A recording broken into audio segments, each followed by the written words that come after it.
Belarus are going to play. That was tough to say. Belarus are playing. Talk about wanting to be historical. That was harder for me to tell than to tell an entire room of marketers that they're all crooks and they're all full of shit. Right. That was harder to say. Coming up, the legend. To my mom, at least.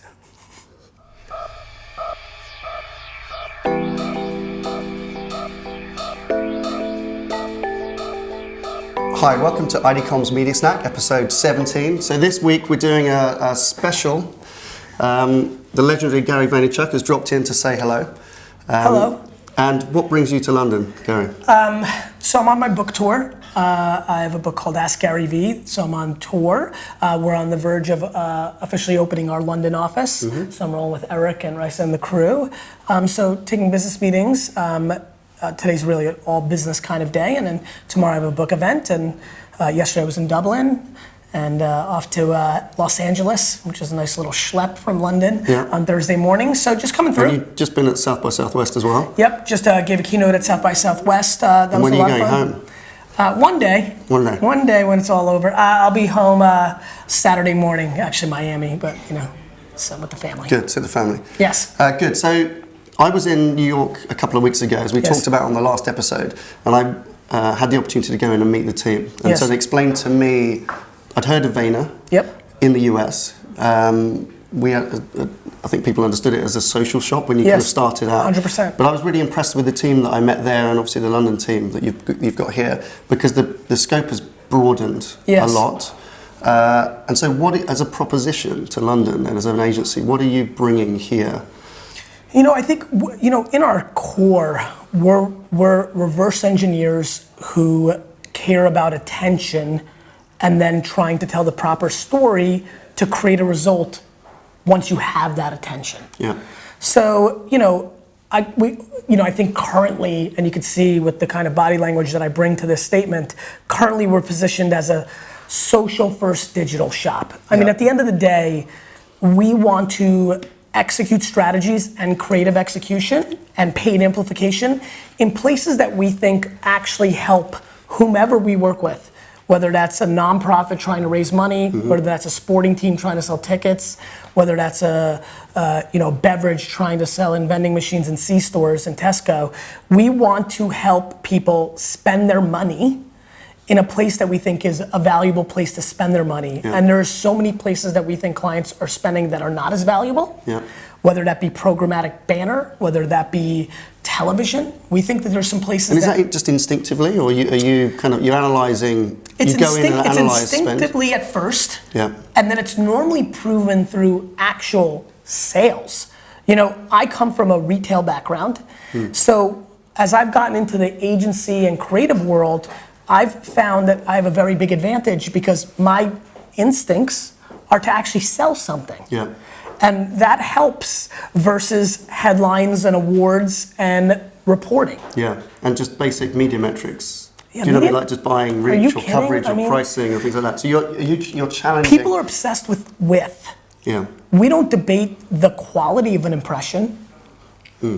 And so, I mean, as I've become educated over the last 7 years, but more specifically last 5, on what we're doing here, you know, who those characters are, Ogilvy's, these kind of names, I've become fascinated by the lack of practicality and practitionership in the collective agency and client side. Now, by the way, there's plenty of things that people do that, for example, I believe in real life activations. I believe if done right, it's incredible to activate at Bonnaroo or Coachella or the World Cup. I think there's a lot of places to get attention, not just digital. And I think the places I'm obsessed with, whether it's Facebook or Instagram or Snapchat, in 5 years will be disrupted as well. Yeah. But I like day trading attention. I like doing it for the moment. When Seinfeld's the #1 show on television, you buy commercials on it. Yeah. So I don't care where Snapchat or Instagram are going. I care that they're underpriced right now. Yeah.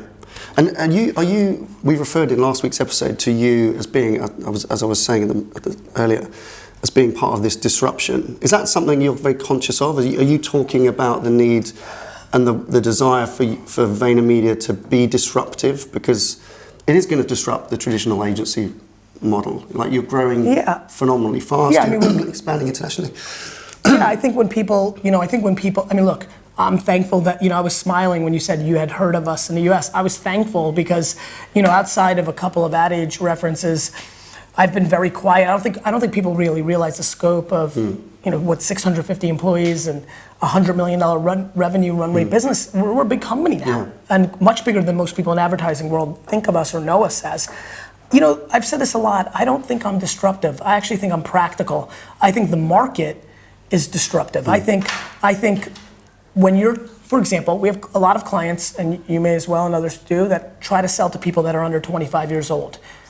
I think running television commercials is disruptive for a 22-year-old to buy your bubble gum or your sneakers. Yeah. So I think I'm quite practical. I recognize why people think we're disruptive.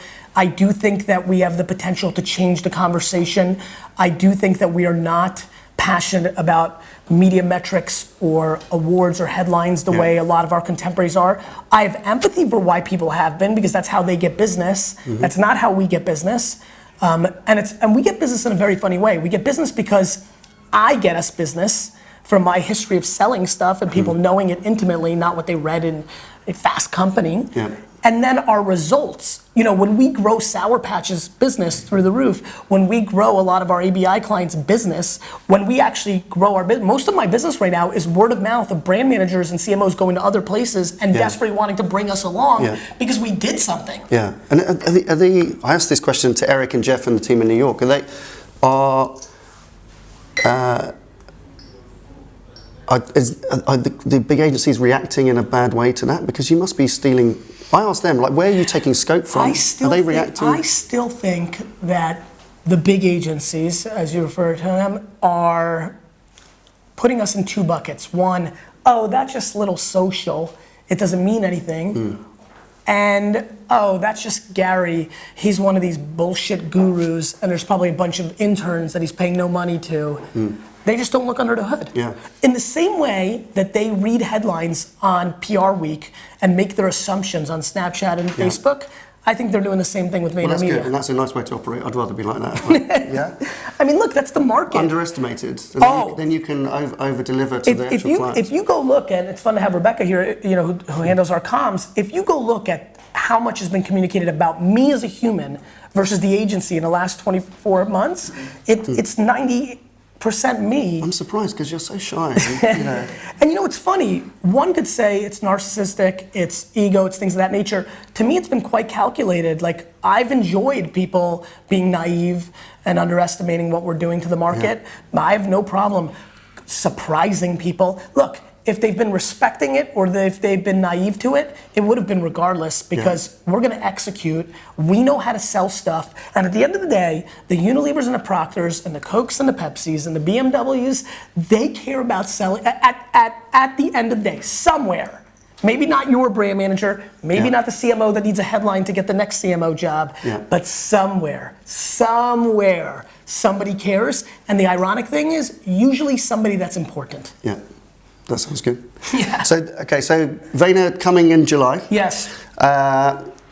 You were at the A&A Masters of Media a few weeks back. So I hear, first off, that you scored the highest of all presenters. Is that true? Yeah. That makes sense. I'm a big time speaker. I also heard that you asked them for a fee and they said no. That's true. Because they don't pay. I don't like to speak for free. But promised my wife. It went down very well. So that was a new thing. Was it going to speak to the marketers at that kind of platform? I'm starting to come. Look, I'm doing this show. I'm starting to come out into this world, and it's going well because honestly, look, and I already recognize I'm self-aware. When you come with, I'm very competitive. Let's start with that. And so that's gonna come through on a speech or in video right now. Yes, I wanna beat your agency. That's real, that's just, I'm sorry. But I don't wanna do it at your expense. I want anybody who's good to win. I really do. I love meritocracy, I love capitalism, I like the market. I think it's coming across well because I'm speaking the truth. Meaning, in the same way that I'll be the first person, as I am now, who's saying Twitter's broken, Twitter's a problem, don't spend money on Twitter. After, if I was sitting here in 36 months, Twitter would be the only thing out of my mouth. I think that I have enough of a track record now that people are starting to realize that what I'm obsessed with is being historically correct, not where I'm making my money at the moment. I invested a lot of money into Meerkat. You haven't heard a word from me about Meerkat for the last year. You know why? Because it's not going to win. Yeah. Like, I'm not pushing agenda. I'm pushing conversation that benefits us all. If marketing was better, if media planning wasn't so broad, if all of us tried to sell more products, a lot of us would do better. Yeah. The industry would be in a better place. Yeah. And so I want everybody to win. Do I want to build the biggest building in town? Yes. How do I want to do that? By building the biggest building, not by tearing everybody's building down. Yeah. So I think what I did in that meeting was I said, look, you're acting one way as a human, which means you're not looking at commercials, you're not clicking banner ads, but you're marketing all your money in a different way, and you're doing that because the whole machine is built on that. And I thought it went well, and it was interesting because, you know, when you give that talk, the first 15 minutes is awkward. Yeah. When you go into a room and say, look, I think... Because you're not the kind of person normally they get to see it, because it's relatively conservative, isn't it, as a environment. You know better than I do. You know, I'm just starting to... I mean, I think everything's conservative, so probably. Yeah, I mean, look, there's not a lot of people in Madison Avenue today that had the narrative that I had, which was I first built a $65 million business on the backbone of what was considered radical marketing, e-com in 96, email marketing in 97, Google AdWords the day it started, a YouTube show a couple months after YouTube came out. My career is built on what I sell. So there's not, most people come up through the world, they become a great account person or a great creative, they team up with a partner and they start a shop. I came from such a different angle and I've got such a different point of view that it's going well and it's got its pluses, it's got its minuses. But we're so one of the, because I wasn't able to come to that, I'm going to the next ANA conference in a month or so. One of the areas that the ANA are really focusing on, as you may or may not be aware, and they've commissioned an external company to do an assessment of the potential media rebate market in the US. Right, there was a guy who gave a talk at that conference the previous year, John Mandel. Right, who really caused some ruffles. I saw those headlines. Yeah. That makes sense to me. And the ANA then created a task force to look into that, and then they've hired K2 Intelligence in New York, which is this. Let me save everybody a lot of time. Yeah. Of course that's going, like, who doesn't know that that's going on? I don't even know the industry and I knew that was going on. Not because I knew that was going on in this industry, it's what goes on in every industry. I come from the liquor business, it goes on there. Anytime there's big dollars being rewarded on a human to human level, the human that's deciding big dollars is getting rewarded by the human that's trying to get them in many forms. Bottles of Dom P, getting their kid into Harvard, taking them to the Super Bowl. Like, what is, of course. Because that's just incentivizing the deal. I completely agree. It's human beings. Now, when you've got only 3 or 4 big holding companies that drive everything, it becomes even more intense. And so you can see it, obviously, as you say, like across industry. It's the nature of doing business. But now you're in the media business. Do you rub up against that? And have you? We're still small. You know, like, I mean, I think. Have you created policy principle? 100%. There's none of. I mean, I am a meritocratist even at my own expense. The end. Yeah. Okay. The end. If we're gonna lose a media pitch because I'll use different letters, the XYZ agency girl takes the decision maker to the strip club, then I'd rather lose the business. Yeah. Fair enough. I mean, that. When you're better, you don't have to play that game. Well, that's good, and that's what I liked about the narrative that we were hearing from the agency when we went to New York. I hope you continue that in Europe. It's a slightly different market. Is there any nuance to the European market that you're aware of? I mean, there's the cliche stereotypes that, you know, that I'm too US even for US, so the personality may rub some people the wrong way. Here's what I know. Look, I was born in Eastern Europe. I grew up in the wine business. I've spent an enormous amount of time in Italy and France and other parts of the world. People are people, meaning, like, I don't think, yes, do I think there's some cultural differences? Of course. But do I think the decision maker at Unilever UK market or Toyota UK market or Nestle UK market doesn't want to do, deep down, doesn't want to do the right thing for their business because maybe it was too aggressive? Well, that's fine. I mean, like, and they all know it. They all really know it. If we lose on something that shouldn't be important, then that's fine by us. So, look, I think every marketing is a tactic to help a transaction happen. We do that extremely well. Yeah. And I think that it's going to go over extremely well in this market.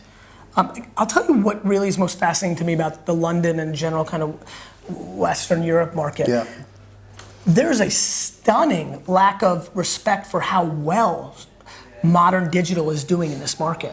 When you look at the metrics of Instagram and Facebook and Snapchat in the UK market, it's like kind of weirdly more exciting than the US market. Yeah. I mean, the penetration is at full scale. Yeah. The behavior is quite aged up. I think there's some real big opportunities. I do. Yeah. I think because the US has so many of the startups start there, there's also that 6 to 12 month pause. You know, London's an incredible market, so maybe it's a 3 to 6 month pause. But and look, I day trade, so I'm fast in the US. Having an extra 6 or 12 months for a UK market or a Dublin market or a Berlin market is really attractive for me. Yeah, good. So finally, before you go, Yes. The other thing you're legendary for is being a Jets fan. We did back in the beginning of February. We did a Super Bowl special in here, and bear in mind you've met David and Yes. and we know nothing about American football. Yes. And we made some terribly bad predictions at the time. If you look at the episode, I don't know if you saw it, but we had a Jet shirt, I love which it. was I'm a gonna go small watch it. homage to you, Thank you. thank you for the inspiration for the show. By the way, I had an amazing trip here. You know, the Jets played here this last season Yes. at Wembley, which I had an amazing time. I came best. Good. So what do you know about football? European English Premier? No, just football. American Proper or football. Your Proper stuff? football, yeah. Not that much. I mean, I watched the World Cup aggressively. It's amazing. The English Premier League has gotten a lot of play in the U.S. over the last 36 months. Yeah. You know, I always say that should have never left Europe because I'm a crazy Jets fan. Like, my respect level for European football, proper football fans is much higher. Like, I like that people potentially can die in the stands. Like, this is something I respect Right, okay. as a fan. So I can send you to the what right do I clubs. know? What do I know? I know that I know more than I did 24 months ago, but I don't know a whole lot. But I know that a lot of American businessmen are trying to buy teams. I know that a lot more kids are running around the U.S. with Messi jerseys and things of that nature, which I know is more Spanish stuff. And you've got Beckham's Miami franchise kicking off, I guess, as well. That's going to just raise profile. Mm-hmm. And one of my business partners runs the ICC, which is a soccer tournament that has English Premier Leagues tour the U.S. So I'm a little dangerous. So the one thing I wanted to ask you was just to make some predictions, because we made some terrible Super Bowl predictions, okay? So this weekend are international games. So we don't have league games but we have some internationals. So we have a big rivalry, as you probably know, between Germany and England. Yes, of course. Okay, so we've Couple got world wars, you know, no big deal. There's still a lot going on there. There should be. So Germany, England. That's intense shit. What do you reckon? What do you reckon? Germany, and it's in England. Germany, I think. I think Germany will win. Give me a score. 2-1. 2-1. Okay, we'll hold you to that. And then the other one I was going makes me to sad. ask you. I'll be rooting for England, and that is not even close, by the way. Belarus. Belarus will lose. Belarus are in everything, playing since it's the last dictatorship. away at Armenia. Armenia is going to win 6-0. You reckon? I reckon only, Belarus is the last dictatorship in all of Europe. Really? Unless you want to count Russia. Yeah. No, it is from Russia. I'm for, Yeah. So thank you for that. Good luck. Best of luck with the book. I think we might see you tomorrow night at the launch. That'd be awesome. Yeah. Thank you. And good luck with the agency. Thanks for having me. No worries. Thank you. Cheers. Cheers. Okay, that's it for this week. Thank you for watching. Please subscribe to the channel and have a great weekend. Great weekend.